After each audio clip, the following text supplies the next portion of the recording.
మనిషి ఎలా ఉన్నాడో చూడకు, మనసు ఎలాంటిదో చూడు. అందం పోతుంది, ఆస్తులు తరిగిపోతాయి, కానీ మంచి మనసు ఎప్పటికీ నీకు తోడుగానే ఉంటుంది. ఎవరు నిన్ను బాధ పెట్టారని వాళ్ళు తిరిగి బాధపడాలని ఎప్పుడు కోరుకోకు. తెలియక బాధ పెడితే క్షమించు, తెలిసి బాధ పెడితే తీర్పు కాలానికి అప్పగించు. నువ్వు మాత్రం ప్రశాంతంగా జీవించు.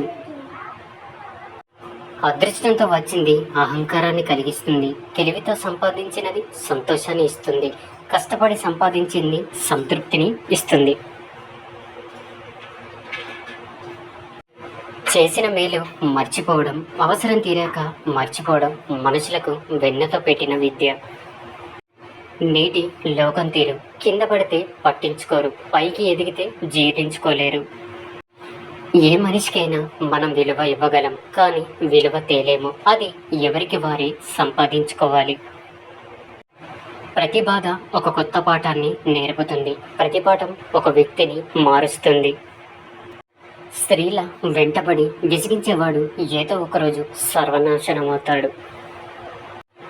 బాధల్లో ఉన్నప్పుడు బంధాలు భరోసాగా ఉండాలి, కానీ బంధాలే బాధలుగా మారితే బతుకు బలహీనపడుతుంది. పరిగెత్తే చోట పరిగెత్తాలి, నడవాల్సిన చోట నడవాలి, అంతేకాని పరుగు పందెంలో పాకుతూ పోతాను అంటే గమ్యాన్ని చేరగలవు, కానీ విజేత అవ్వలేవు. చీకటి తానే గొప్ప అనుకుంటుంది, అయితే దీపం తన అహాన్ని తలకిందులు చేస్తుంది. కొడితే బలంపైన కొట్టండి, వీరులుగా మిగులుతారు. బలహీనతపై కొట్టకండి, పిరికి వారిగా మారుతారు. కోపం తెరలాంటిది, తీస్తే పోతుంది. బాధ గాయం లాంటిది, మానిపోయినా అలానే ఉంటుంది. డబ్బు లేనప్పుడు పిసినారిలాగానే ఉండాలి, ఎందుకంటే అప్పుల్లో పడితే ఎవరు సహాయం చేయరు. ఎన్ని కష్టాలు వచ్చినా భగవంతుణ్ణి మరవకూడదు. శ్రీరాముడు సీతాదేవిని కోల్పోయిన ఈశ్వర్ని ప్రార్థించడం మానలేదు. నీ సమయాన్ని నీకోసం ఉపయోగించు, ఎదుటి వ్యక్తి గురించి ఆలోచిస్తూ వృధా చేసుకోకు. గెలిచినప్పుడు పొగడడానికి 100 మంది ఉన్నా లేకపోయినా, ఓడిపోయినప్పుడు ఓదార్చుకోవడానికి ఒక్కరైనా ఉండాలి. ఎవరికి తెలియని మన బాధలు కూడా తడియారని కనురెప్పలకు తెలుస్తాయి. ఒక్కసారి నిర్ణయం తీసుకున్నాక మళ్ళీ వెనక్కి తిరిగి చూడకు, ఎందుకంటే ప్రతిసారి గతం గురించి ఆలోచించే వాళ్ళు జీవితంలో ముందడుగు వేయలేరు. అడవికి పోయిన రాముడు రాజే, జూదమోడిన యుధిష్ఠుడు రాజే. వ్యక్తిత్వం ఉన్న వాడికి గెలుపుతో సంబంధం లేదు, రాజ్యంతో పనే లేదు. ఉన్నంతకాలం ఒంటరిగా ఉన్న రాజే. బయట వాళ్ళకి ఇచ్చే సమయం విలువ మన వాళ్ళకి ఇస్తే మన వాళ్ళు బయట వాళ్ళు కాకుండా ఉంటారు. ఒక వ్యక్తి తనకు తానుగా పొందగలిగే శక్తి ఉన్నా దానికోసం దేవతలను ప్రార్థించడం మూర్ఖత్వం. భుజాల మీద ఉన్న బరువుని బలమున్నాడు ఎవడైనా మోస్తాడు, కానీ మనసులో ఉన్న బాధని బంధాల విలువ తెలిసినోడు ఒక్కడే మోయగలడు. ఆ బంధం ప్రేమైన, స్నేహమైన, మరే బంధమైన. కొన్నిసార్లు నీ ప్రమేయం లేకుండానే నీ మీద నిందలు వస్తాయి. నువ్వు ప్రతీకారం తీర్చుకోవాలి అనుకోకు, ఎందుకంటే ఆ సమయంలో భగవంతుడు సహనం గమనిస్తున్నాడని తెలుసుకో. ఒకరి కష్టం తెలియాలి అంటే వాళ్ళు చేసే పనిని చేయడానికి ప్రయత్నించు, అందులోని కష్టం నీకు పూర్తిగా అర్థమవుతుంది. మిత్రుడు ఆనందంగా ఉన్నప్పుడు ఆహ్వానిస్తూనే వెళ్ళాలి, కష్టాలలో ఉన్నప్పుడు పిలువకున్నా వెళ్ళాలి. అనుకూలతలో అందరికీ మన గురించి తెలుస్తుంది, ప్రతికూలతలో ఎవరు ఎలాంటి వారో మనకు తెలుస్తుంది.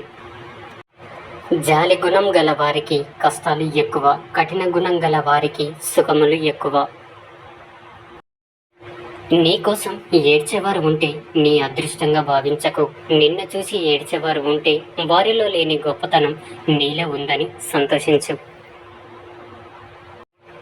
25 ఏళ్ల వయసులో ఉండే అందం, ఓపిక 60 ఏళ్లకు ఉండవు. 60 ఏళ్ల వయసులో ఉండే అవగాహన, ఆలోచన 25 ఏళ్లకు ఉండవు. తక్కువ చేసి చూసే చోట ఎక్కువసేపు ఉండకు. అవకాశం పొందడం మీ గొప్పతనం కాదు, పొందిన అవకాశాన్ని సద్వినియోగం చేసుకోవడం మీ గొప్పతనం. మనల్ని అర్థం చేసుకునే వాళ్లకు మన రూపంతో పని లేదు, మనల్ని బాధ పెట్టే వాళ్లకు మన మనసుతో పని లేదు. మన దేశంలో మనిషిని మనిషిలా చూసేది భూమి ఒకటి. ఏ కులపోడు పండించినా పండుతుంది, ఏ కులపోడు చనిపోయినా తనలోకి తీసుకుంటుంది. ఎవరిని ఎంత నమ్మాలో అంతే నమ్ము.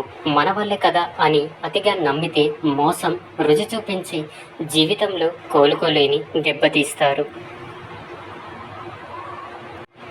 పంటని చీడపురుగుల నుండి, మనసుని అసూయ దేశాల నుండి కాపాడుకోకపోతే చివరికి మిగిలేది అంత నష్టమే. అది పంటైనా జీవితమైనా అంత వ్యర్థమే. ఎక్కువ శృంగారం కోరుకునే ఆడవాళ్లే ఆఖరికి ఈ సమాజాన్ని ముంచేయడానికి కారణంగా మారుతారు.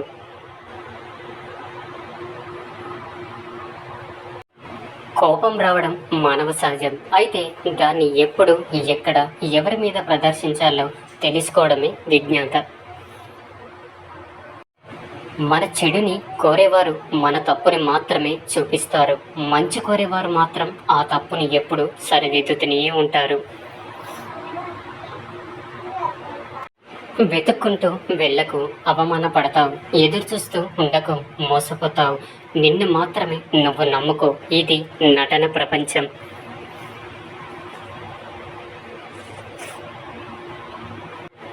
నవ్వుతున్నప్పుడు నీళ్లు తాగడం ఎంత కష్టంగా ఉంటుందో, మనసుకి బాధ కలిగినప్పుడు కన్నీళ్ళు ఆపడం కూడా అంతే కష్టంగా ఉంటుంది.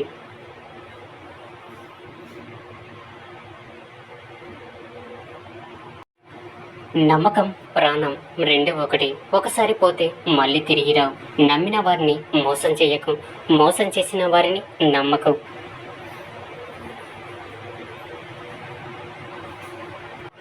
మనకు గల శక్తిని బట్టి మనల్ని మనం అంచనా వేసుకుంటాం. మనం చేసే పనులను బట్టి ఇతరులు మనల్ని అంచనా వేస్తారు. స్వేచ్ఛ ఎవరో ఇస్తే వచ్చేది కాదు, ఎవరో బాధిస్తే పోయేది కాదు. తలరాతని ఎప్పుడు నిందించకు. ఒక కష్టం నిన్ను బాధిస్తే 100 సంతోషాలు నీకోసమే ఎదురు చూస్తుంటాయి. నువ్వు నమ్మితే ఇదే నిజం. ఎదుటివాడికి బాగా సంపద ఉందని నీకు లేదని ఎన్నడూ బాధపడకు. నీ దగ్గర నిజాయితీ లేనప్పుడు మాత్రమే బాధపడు. కొంతమందికి గర్వం, అహంకారం ఉంటాయి, తప్పులేదు. కానీ ఎవరి మీద ఎప్పుడు చూపించాలో అప్పుడే చూపించాలి. అంతేకాని ఎవరి మీద పడితే వారి మీద చూపిస్తే మాట్లాడడానికి మనుషులు కరువవుతారు. నీకు నచ్చినట్టు ఎప్పుడైతే బ్రతకడం మొదలు పెడతావో అప్పటి నుండి నువ్వు చాలా మందికి నచ్చకుండా మిగిలిపోతావు.